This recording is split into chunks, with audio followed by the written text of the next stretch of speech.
Okay, so continuing on in our animal husbandry study, we're going to move on to animal management.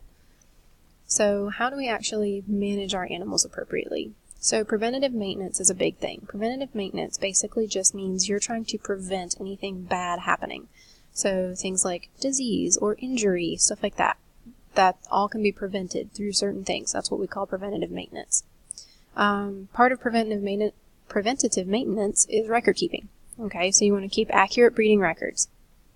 You want to keep accurate records of health protocols anytime you vaccinate or deworm your animals, anything like that. Production records.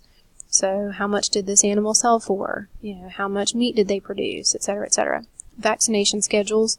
So these animals were vaccinated on whatever, anything like that. Feeding practices. So adequate nutrition, in fact, really good nutrition, my personal opinion, is that really good nutrition can really help cut down on your veterinary costs. We really try and make sure that our horses and our dogs are fed very high quality food so that we don't have to worry about veterinary expenses down the road. The healthier they are to begin with, the healthier they're going to stay. You want to make sure that those nutritional needs are met for each individual animal. So vaccinations. Vaccinations are important just like they are for your cats and dogs. You want to make sure that you're utilizing a vaccination program and that you are correctly administering and storing all vaccines. If you are working at a large livestock facility, most of the time they are going to vaccinate their own animals rather than having a veterinarian come out. So vaccines have to be handled appropriately. That means they have to be refrigerated. They have to be stored appropriately, all that good stuff. If you have a veterinarian do it, you're guaranteed that the vaccinations are going to be good and that they were handled properly from the beginning. But if you're not going to have a veterinarian do it, you want to make sure that you're taking care of all that stuff.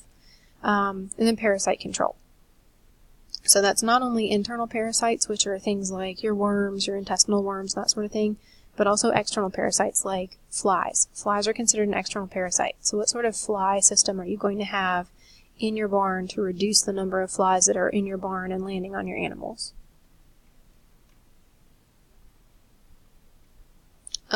Just watching your animals can really help prevent a lot. If you're routinely checking them and making sure that you're familiar with their typical behavior and their vital signs. Something that I do a lot with my horses is I make sure that I measure their weight. And there's a tape that you can basically just wrap around them, and that will estimate how heavy they are. It's not perfect, obviously, but that way I have a baseline of where they are. I can kind of measure how much weight they lose over the winter, how much they gain over the summer, that sort of thing. I'm also very familiar with their typical temperature, respiration, and heart rate, because just like humans, animals are individuals. So their temperature might run a little bit higher, or their respiration rate might be lower, or something like that. And that might be normal for that animal, but it might be on the high or the low range of the typical range. You know how we have, humans have a typical temperature of 98.6. Well, I run cold. I'm running a fever if my temperature is 99, I'm running a fever. Because my normal temperature is like 97.6. So, I know where my normal is versus someone else's normal. You want to make sure that you're isolating new animals. We call it quarantining, making sure that they don't have any diseases before you turn them out with the rest of your population. You want to look for visual signs that might indicate disease, things like open wounds, especially if they look infected. An animal that's isolated from the group, most of the time when we're talking about livestock, they are herd animals. They want their friends around. So if they're off by themselves, there's probably something going on. Lethargic behavior. Lethargic is a fancy word for what we used to call ain't doing right. All right, so if an animal ain't doing right, they're not acting right. Okay, they're not acting normal. They might be off by themselves. They might be just kind of standing there versus grazing, if it's a grazing animal, something like that. Maybe your dog doesn't wag its tail when you walk in the door, and that's weird for that animal. That would be considered lethargic behavior. Sanitation is another part of preventative maintenance, so making sure that all of your facilities are clean. all your equipment is sanitized properly. All that sort of thing that can cut down on infection very, very easily. And then veterinarians. You need to have a good relationship with your veterinarian. They can help you set up an animal health program. They can keep your animal health program going strong. They're just such a great resource. So make sure that you have a very good working relationship with your veterinarian. Biosecurity. Biosecurity is a very fancy word, but basically it just means you are protecting your animals from outside biological harm. Okay? So things like diseases, you're trying to prevent disease, parasites. Bioterrorism doesn't happen that often, but something that we need to be aware of. So this can be accomplished by a couple different things. You want to limit the number of people who visit the farm. You know, you might have your cousin Eddie that came in from town and they want to see where you work. It might not be the best idea to bring cousin Eddie to your farm, because if cousin Eddie has another friend who has a farm and that farm has diseases and cousin Eddie is carrying those diseases on his jacket or something like that, that could end up spreading to your farm. You don't want to do that. Disinfect any equipment, including footwear, that is brought onto the farm from another location. Typically this means a bleach bath. Okay, bleaching the bottom of your shoes, something like that. So you want to wear shoes that you don't care about. Sanitize and disinfect all your facilities, your equipment, all that stuff. Bleach is your best friend, especially if you're looking at disease or infection or something like that on your property. Bleach is excellent. And you also want to keep adequate distance from one farm facility to the next, even if it's owned by the same individual or the same company. If you are housing different animals in different locations, you want to make sure those locations are far apart. You do not want to group those facilities together, because the problem is that diseases can travel airborne about 40 feet. So you want to make sure that you're at least 40 feet away from something else. So you want to make sure that those diseases cannot travel from farm to farm. Alright, so diseases and parasites. Non-infectious diseases. Non-infectious diseases basically just means that they cannot be passed from one animal to another. Causes of this can include faulty nutrition. So if they're not getting proper nutrition, it's an issue. Some sort of metabolic disorder. So the feed is not getting properly digested.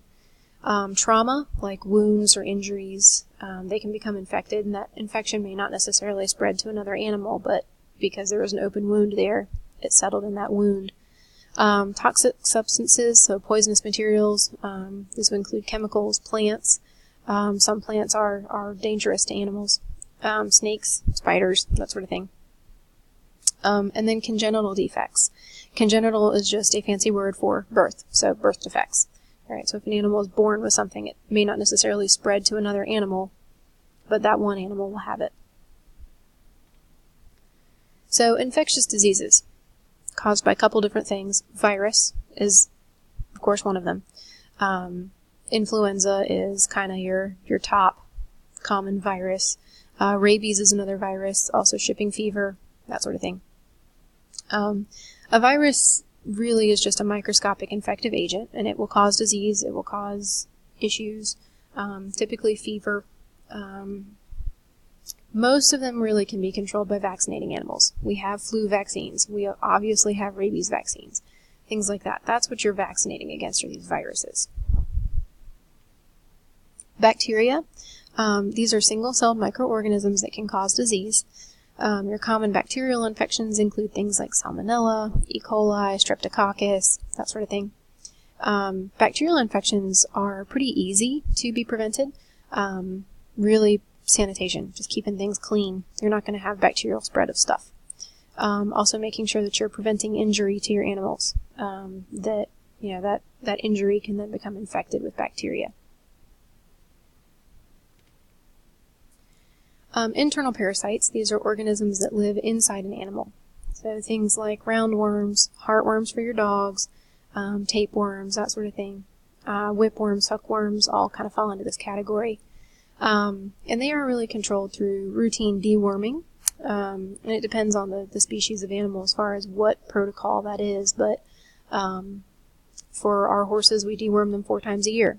With your dogs, my guess is you probably give them monthly heartworm preventatives. Okay, so that's a monthly program.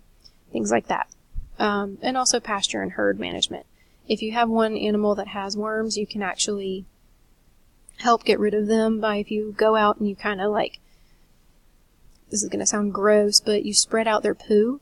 What that does is that allows sunlight to get to the worms that are being excreted in the feces, and that sunlight will actually kill those worms. So they can't reproduce. They can't go back into the ground and be consumed by another animal.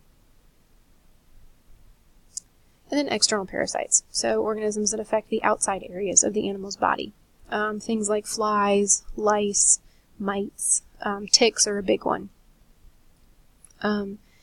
Things like that. Anything that is going to cause frustration to the animal on the external side of things. And really they're just controlled through chemical and biological methods, making sure that there are tick preventatives out there, especially for your dogs and cats. You have your flea and tick preventatives. Fly control systems, there's several different ones, anything like that. So on that note, that is it for animal management and animal husbandry. As always, please let me know if you have any questions. Otherwise, thanks so much for sticking with me.